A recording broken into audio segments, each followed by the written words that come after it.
আরেকটা অ্যাপস বানিয়েছি আমরা, এটার নাম হলো পাহারাদার। এই মোবাইল তার সমাধান বের করে দিবে। আমরা এক অ্যাপস বানিয়েছি, এটার নাম পাহারাদার।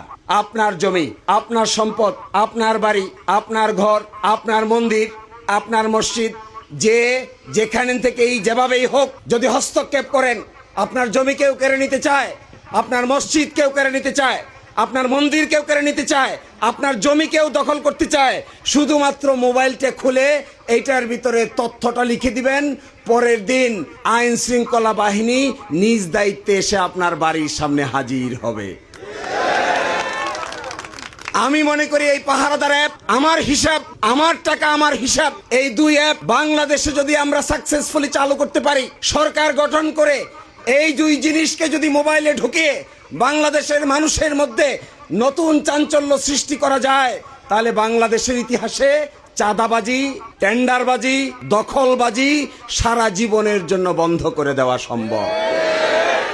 আমরা যখন মানুষকে এক করতে চাই, রাজনীতির কথা বলি, আমরা মূলত এগুলো বলি। আমরা মূলত এটা বলি না কে কোন গ্রুপের, আর কে আমার দলের, আর কে তোমার দলের, এটা তো বলি না। No, it's not, it is not at all acceptable. এটা গ্রহণযোগ্য না।